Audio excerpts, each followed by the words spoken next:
Kwa upande wa wasanii, my perspective was jokingly that wasanii wanafaa kukuwa na team ya PR, na hii team ya PR itawasaidia for damage control. Si damage control ya Alchemist ya kuonesha CCTVs na kucompare perspectives na kuonesha how the video ilikuwa one-sided, this is what happened from an aerial view. Not that kind. The kind of PR that, as we said your time last week tukiwa hapa, uses customizable, editable templates whenever situations arise.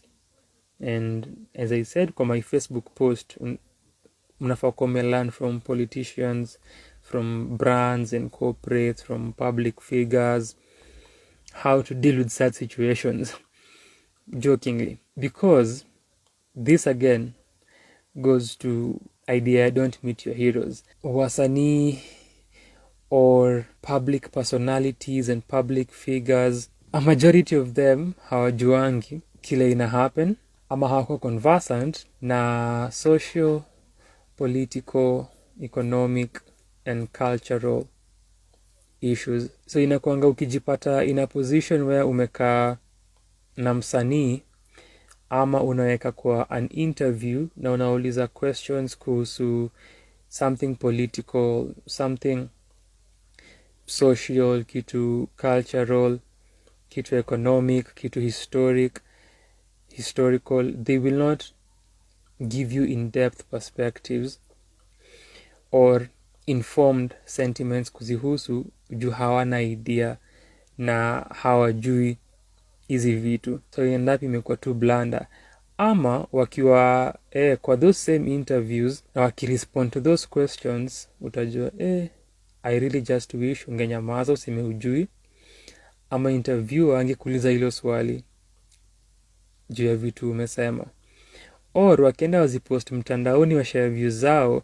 The example I gave on Facebook ilikuwa time kulikuwa na stories za when it was that apocalyptic moment ya the pandemic na stories za vaccines.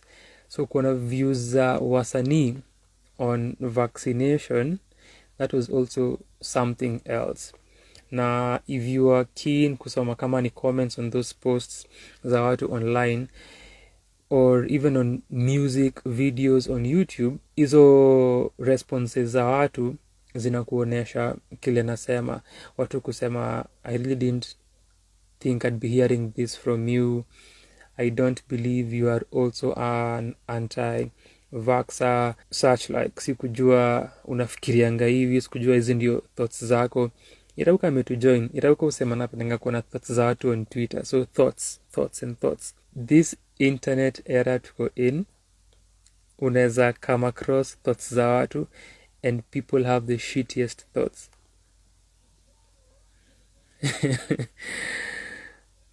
So public figures, wasanii ni part of those people. Si ati they are special individuals, ni vile tu au ni watu from the masses, and then they happen to be creatives and they happen to have a lot of eyes on them. So easy views are anti-vaccination, easy conspiracy theories, si ati ni kitu special to creatives, ni vile tu hao wanasema publicly na kuna more eyes on them na they are more highlighted and pronounced than watu wengine who are still the same conspiratorial people, but they are not as prominent of figures, of personalities, of people as the rest. Nakumbuka those conversations and hizo discussions between, for example, Aroyce and Alupe Fiasco. Lupe on his IG alikuwa anaambia watu wakuwe vaccinated, and alikuwa na have lives, alikuwa na bring people from the medical profession. Also kwa hizo lives zake alikuwa na bring in and people would send requests, ange accept, then aze kudiscuss na watu, asikie views za watu. Zilikuwa zina get crazy, especially from people who are anti-vaccination. And again, ni poa kupenanga hizi reminders and remarks as you're having hizi discussions. Kuna justifiable reasons za kukuwa na doubt, especially history yao ya vitu kama the Tuskegee experiment. Hizi ni vitu reasonable, lakini kuna aspects of hizi discussions that watu wa conspiracies huwa hawakava and questions they cannot answer, and just downright lies, kama vitu kama stories za the 5G. I think I once mentioned that hapa. So kuna hiyo Lupe kuhave wasee kwa live zake and how crazy they would get, then ye kwenda back and forth na Royce. Sijui kama ilikuwa, I think you're within their beef, na also for Royce pia ni personal juu experience ya what name is this, autism. Yes. Juu mtoi wake ako na autism, and this is me deducing that could be one of the reasons, but I think ilikuwa mani personal for him in that manner juu ya amekuwa keen on anti-vaccines, and kuna other prominent musicians too who've been anti-vaccines, and hizi ni stories zimekuwa public. Then now you have Joe Rogan na misinformation kuhusu COVID na vaccines, and then that's spiraling into Neil Young kutoka Spotify. Hizi ni vitu zime happen. So the other example apart from hizi nime mention that nakumbuka, kuna a song nimesahau the name ya Tobe Nwigwe na Nell, and there's a verse from, I think ni from Partner na wife wa Tobe, anaongelea something to do with vaccination, ama ni Nell, to do with vaccination. Kumbuka nikisikia kijambia why why and going through the comments ilikuwa one of the things that watu wali pinpoint. The point that easy situations I bring up ilikuwa ina lead to ni when it comes to a number of concerns, our wasanii si the best people to ask hizi maswali na kuweka in that position. Na the reason azisema ni nilikuwa nimeona post Kafura, is Kafura still here? I even forgot to poke Kafura. Hopefully hajalala. Mara ingine, it's just 12:30. Ni Steph Kapela. Hii ni IG post ya Steph Kapela. Inasema, in today's world of quick assessments and judgments based on a snapshot video absent full context, it might seem like the harsh response to The Alchemist is justified, and maybe to a certain degree it is, but having watched the full video, there is more to the story. I'm neither here to condemn nor justify, but simply to remind us and anyone willing to listen. For years, Alchemist has been the center of promoting Kenyan music, shows and culture. Me and my homies have partied there, performed there, shot music videos there, ate, drank, and personally know the owners. Alchemist is a lot of things, but in my observed opinion, racist isn't one of them. I know many of us have been there. Think back to your own experiences and judge from an informed perspective. I don't know what led to the unfortunate situation, but I'm sure they will deal with the responsible parties accordingly. It would be easy to throw out the baby with the bathwater. What's hard to do is to think it through and consider if maybe we need to reassess our assumptions. Exercising patience and independent thought in the face of mob social media mentality is perhaps the best form of action to take. If this was an entirely separate video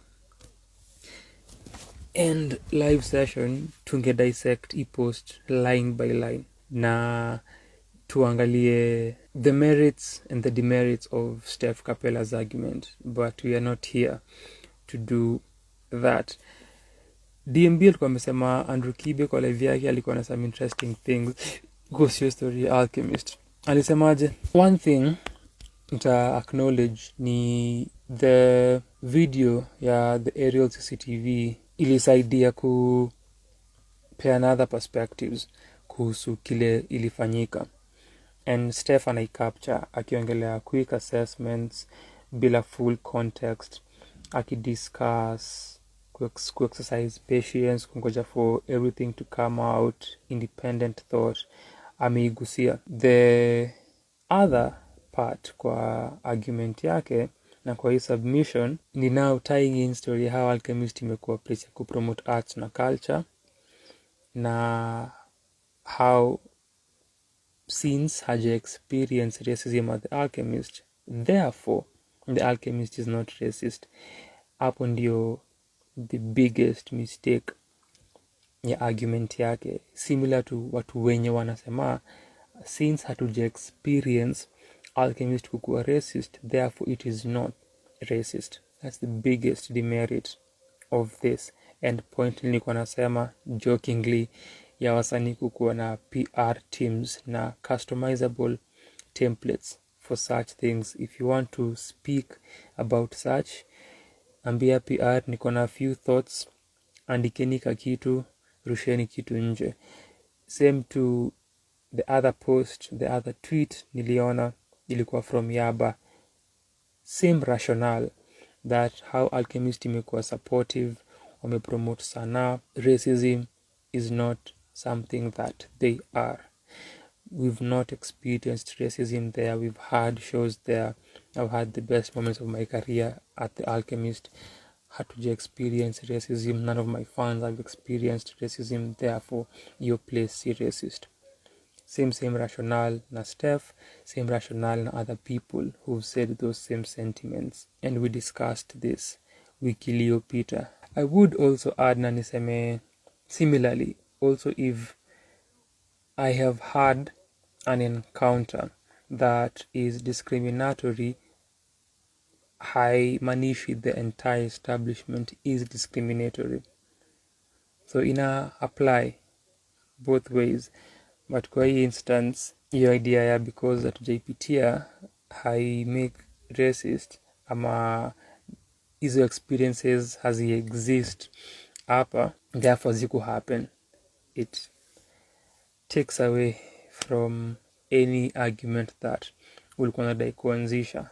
And my conclusion ni wasanii, whenever you want to talk about such things that you have no idea about na hauna a full grasp of, this is when you have your PR team, when you're gonna templates and people who are copywriters or speech writers. Najua kukuwa na teams ni expensive, lakini for such situations ama ukiwa kwa noma, people who can help you manage that and do some damage control ni watu wenye unahitaji for such situations. Ndio usijieke kwa positions zile utatweet kitu kai alafu upate more retweets than responses na likes, unajuanga kuna waka moto. That was the case for Yaba. I think ali delete, but ilikuwa long hizo lines zile nimesema. Watu walikuwa na mpasha, so kulikuwa na hizo memes za Uncle Rackers, kulikuwa na watu kuitwa house niggers. And hapa ndio babo wanasemanga jua wasanii and their politics. Then ujue how to deal with them and their art.